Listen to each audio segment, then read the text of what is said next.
नमस्कार दोस्तों, electrical technician channel में आपका स्वागत है। दोस्तों, आज का वीडियो हमारा विंडो एसी के वायरिंग के बारे में है। दोस्तों, जो हमारा विंडो एसी होता है उसके अंदर जो वायरिंग किया जाता है वो दो टाइप से किया जाता है। पहला जो वायरिंग किया जाता है वो पीएससी टाइप से किया जाता है, यानी कि permanent split capacitor. Second type से जो वायरिंग किया जाता है वो सीएसआर टाइप से किया जाता है। इसका मतलब ये है कि कैपेसिटर स्टार्ट, कैपेसिटर रन। ठीक है दोस्तों, आज के इस वीडियो के द्वारा मैं आपको केवल पीएससी टाइप का वायरिंग बताऊंगा। तो चलिए दोस्तों, देखते हैं यहाँ पे जो हमारा विंडो एसी होता है उसके अंदर क्या क्या लगाना पड़ता है।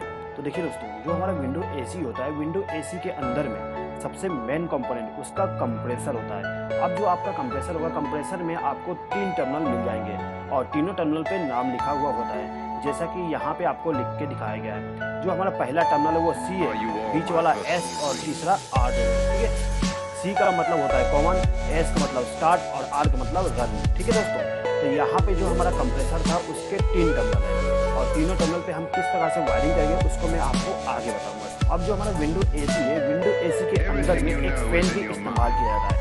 अब यहाँ पे जो फैन इस्तेमाल किया जा रहा है वो 3 स्पीड वाली है। आप यहाँ पे देख सकते हो, जो हमारा फैन है, फैन में 5 वायर बाहर निकल के आए हैं, एक ब्लैक, रेड, वायर, ब्लू और ग्रे। ठीक है, अब यहाँ पे जो ब्लैक वायर होता है वो सबसे हाई स्पीड होता है, रेड वायर आपका मीडियम स्पीड और व्हाइट वायर आपका लो स्पीड होता है। अब जो हमारा ब्लू वायर है ये हमारा फेज सप्लाई के लिए होता है, यानी कि हमारा जो इनकमिंग पावर सप्लाई आता है वो इस ब्लू वायर में दिया जाता है। उसके बाद में ये जो ग्रे वायर है, ग्रे वायर में हमें कैपेसिटर के द्वारा पावर सप्लाई को देना पड़ता है। ठीक है, यानी कि स्टार्टिंग कैपेसिटर का पावर सप्लाई हमारे इस मोटर में जाएगा इस ग्रे वायर के द्वारा। ठीक है दोस्तों, किसी किसी मोटर में आपको जो कलर कोडिंग दिया गया है वो अलग भी हो सकता है। आपका जो मोटर होता है उस मोटर के ऊपर में एक डाटा प्लेट होता है, डाटा प्लेट के ऊपर में लिखा होगा कि कौन सा वायर किस लिए उपयोग किया गया है। ठीक है, तो वहाँ पे आप देख के उसका वायरिंग कर सकते हैं। ठीक है, उसके बाद में जैसा कि मैंने आपको बताया कि हमारा जो फैन है उसमें कैपेसिटर का भी कनेक्शन करना पड़ेगा, तो यहाँ पे हमें एक डुअल कैपेसिटर का उपयोग करना पड़ता है। यहाँ पर डुअल कैपेसिटर का मतलब ये है कि यहाँ से जो हमारा कैपेसिटर है इसमें से हम 2 पावर सप्लाई दे सकते हैं। एक पावर सप्लाई हम फैन को देंगे, दूसरा कंप्रेसर को देंगे। उसके बाद में यहाँ पे हम एक थर्मोस्टेट का भी उपयोग करेंगे। थर्मोस्टेट का काम यहाँ पे ये रहेगा कि यहाँ पे जो हमारा टेम्परेचर है उसको सेंस करेगा, और यदि आपका रूम का टेम्परेचर कम है तो ये क्या करेगा, पावर सप्लाई को ब्रेक कर देगा, यानी कि हमारे कंप्रेसर जो रन कर रही थी उसको बंद कर देगा। उसके बाद में यहाँ पर हम एक सिलेक्टर स्विच का भी उपयोग करेंगे। अब यहाँ पे जो सिलेक्टर स्विच उपयोग किया जा रहा है उसके द्वारा हम फैन के स्पीड को कंट्रोल करेंगे। ठीक है, उसके बाद में यहाँ पे पावर सप्लाई देने के लिए हम प्लग टॉप का भी इस्तेमाल करेंगे। अब दोस्तों देखिएगा, यहाँ पे जो हमारा कैपेसिटर है, इस कैपेसिटर में जो नाम लिखा गया है CFH, इसका मतलब क्या है एक बार समझ लीजिए। देखिएगा दोस्तों, यहाँ पे जो C लिखा हुआ है इसका मतलब होता है कॉमन, यानी कि हमारा जो फेज सप्लाई होगा इसको लाके हमें इस C टर्मिनल पे कनेक्ट करना पड़ता है, यानी कि इनकमिंग पावर सप्लाई हमें C टर्मिनल पे देना पड़ता है। उसके बाद में यहाँ पे जो F लिखा हुआ है, F का मतलब होता है फैन। हम क्या करते हैं, F टर्मिनल से वायर को कनेक्ट करके ले जाएंगे और जो हमारा फैन है उसको स्टार्टिंग पावर सप्लाई दे देंगे। ठीक है, उसके बाद में यहाँ पे H लिखा हुआ है, H का मतलब होता है हर्न। हम टर्मिनल से हम क्या करते हैं, एक वायर को कनेक्ट करके ले जाते हैं और जो हमारा कंप्रेसर है उसको स्टार्टिंग पावर सप्लाई दे देते हैं। अब चलिए दोस्तों, जो हमारा विंडो एसी होता है उसका वायरिंग किस प्रकार से करते हैं एक बार समझ लेते हैं। तो देखिएगा, यहाँ पे जो हमारा प्लग टॉप है, प्लग टॉप का जो दाहिना पिन होता है, यानी कि राइट हैंड साइड वाली जो पिन है, इस पिन से हम एक वायर को कनेक्ट करके ले जाएंगे और जो हमारा कैपेसिटर है इसका जो C टर्मिनल है उसके साथ कनेक्शन कर देंगे।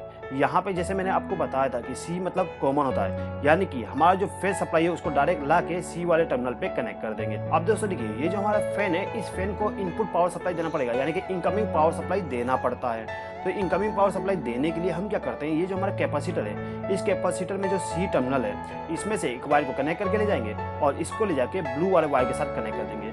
जैसा कि मैंने आपको बताया था कि जो हमारे इनपुट पावर सप्लाई होगा उसको हमें ब्लू वायर में कनेक्ट करना पड़ता है। तो यहाँ पे हमने क्या किया, C वाले टर्मिनल से एक वायर को कनेक्ट करके इस ब्लू वाले वायर के साथ कनेक्ट कर दिया, यानी कि हमने इस फैन को इनपुट पावर सप्लाई दे दी है। अब दोस्तों देखिए, यहाँ पे जो कंप्रेसर इस्तेमाल किया गया है, इस कंप्रेसर को भी इनपुट पावर सप्लाई देना पड़ता है। तो इस कंप्रेसर को फेज सप्लाई देने के लिए हम क्या करेंगे, ये जो हमारा कैपेसिटर है, कैपेसिटर में जो कॉमन टर्मिनल है, इसी कॉमन टर्मिनल से एक बार को कनेक्ट करके ले जाएंगे और जो हमारा कंप्रेसर है उसके C वाले टर्मिनल के साथ कनेक्शन कर देंगे। C का मतलब होता है कॉमन। ठीक है, तो यहाँ पर हमने इनपुट पावर सप्लाई दे दी है। दोस्तों, यहाँ पे जो हमारा फैन और कंप्रेसर है इसको हमने फेज सप्लाई के द्वारा कनेक्शन कर दिया है। अब हमें इस फैन को और कंप्रेसर को स्टार्टिंग पावर सप्लाई देना है। तो तो स्टार्टिंग पावर सप्लाई देने के लिए हम क्या करते हैं, जो हमारा स्टार्टिंग कैपेसिटर है उसका जो एफ टर्मिनल है, एफ टर्मिनल से एक वायर को कनेक्ट करके ले जाएंगे और इसको ले जाके जो हमारा फैन है उसका जो ग्रे वायर है उसके साथ कनेक्शन कर देंगे। यहाँ पे जो ग्रे वायर है वो स्टार्टिंग कैपेसिटर के लिए होता है, तो यहाँ पर हमने इसका कनेक्शन कर दिए। अब ये जो हमारा कंप्रेसर है इसको भी हमें स्टार्टिंग पावर सप्लाई देना है, तो इसको स्टार्टिंग पावर सप्लाई देने के लिए हम क्या करेंगे, ये जो हमारा एच टर्मिनल है इस टर्मिनल से एक वायर को कनेक्ट करके ले जाएंगे और जो हमारा कंप्रेसर है उसके एस वाले टर्मिनल के साथ कनेक्ट कर देंगे। एस का मतलब स्टार्टिंग होता है, इसीलिए हमें इस टर्मिनल पे वायर को कनेक्ट करना पड़ता है जो कि कैपेसिटर के द्वारा आता है। ठीक है, तो यहाँ पे जो हमारा कैपेसिटर था उसके द्वारा जितने भी वायर कनेक्शन करने थे सबके सब कंप्लीट हो गए। अब हम क्या करेंगे, ये जो हमारा प्लग टॉप है, प्लग टॉप का जो लेफ्ट हैंड साइड वाली पिन है यानी कि ये वाली पिन, इस पिन से हम न्यूट्रल सप्लाई को लेके जाते हैं और इसको ले जाके हमारा जो रोटरी स्विच है यानी कि सेलेक्टर स्विच है उसका जो जीरो वाली टर्मिनल है उसमें कनेक्शन कर देंगे। दोस्तों यहाँ पे जो हमारा रोटरी स्विच है, यदि आप इसके टर्मिनल को वेरीफाई करना चाहते हैं कि कौन सा हाई के लिए, कौन सा लो के लिए, कौन सा मीडियम स्पीड के लिए, तो उसके लिए आप कंटिन्यूटी टेस्ट करके इसको पता कर सकते हैं। आप क्या करिए, आपका जो सिलेक्टर स्विच है उसका जो पोजीशन है यानी कि मीडियम पोजीशन पर रख दीजिए और कंटिन्यूटी करिए, वहाँ पे आपको पता चल जाएगा कि कौन सा टर्मिनल किसके लिए है। एक बार लो स्पीड पे कर दीजिए, एक बार हाई स्पीड पे, एक बार मीडियम स्पीड पे, तो आपको मालूम चल जाएगा कि कौन सा टर्मिनल किसके लिए उपयोग किया गया है। ठीक है, 0 नंबर टर्मिनल हमारा कॉमन टर्मिनल होता है यानी कि हमें इनपुट पावर सप्लाई यहाँ पे देना पड़ता है। यहाँ पे जो हमारा रोटरी स्विच है इसमें हम न्यूट्रल सप्लाई का कनेक्शन कर रहे हैं। ठीक है दोस्तों, यहाँ पे जो हमारा थर्मोस्टेट है, थर्मोस्टेट को हम इनपुट पावर सप्लाई इस 4 नंबर टर्मिनल से देंगे यानी कि यहाँ से एक वायर को कनेक्ट करके ले जाएंगे और जो हमारा थर्मोस्टेट है उसको इनपुट पावर सप्लाई दे देंगे। अब इसी थर्मोस्टेट के दूसरे टर्मिनल से एक वायर को कनेक्ट करेंगे और इसको ले जाके कंप्रेसर का जो आर टर्मिनल है उसके साथ कनेक्शन कर देंगे यानी कि थर्मोस्टेट को हम सीरीज में कनेक्ट कर देंगे।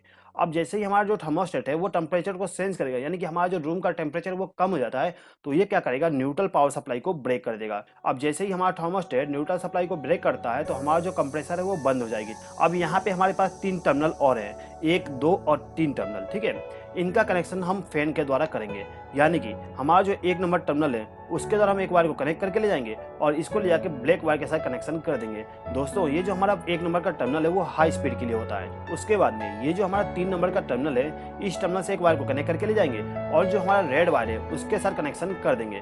दोस्तों ये जो हमारा 3 नंबर का टर्मिनल है ये हमारा मीडियम स्पीड के लिए होता है। उसके बाद में ये जो 2 नंबर का टर्मिनल है ये हमारा लो स्पीड के लिए होता है, इसलिए हम यहाँ से एक वायर को कनेक्ट करके ले जाते हैं और जो हमारा व्हाइट वायर है उसके साथ कनेक्शन कर देते हैं। अब यहाँ पे हमें केवल अर्थिंग का कनेक्शन करना है। दोस्तों आपका जो विंडो एसी है उसमें अर्थिंग का कनेक्शन जरूर करिएगा। अर्थिंग का कनेक्शन करने के लिए हम क्या करते हैं, ये जो हमारा प्लग टॉप है इस प्लग टॉप का जो मोटा वाला पिन है इसमें से एक वायर को कनेक्ट करके ले जाएंगे और जो हमारा कंप्रेसर है उसके बॉडी के साथ कनेक्शन कर देंगे।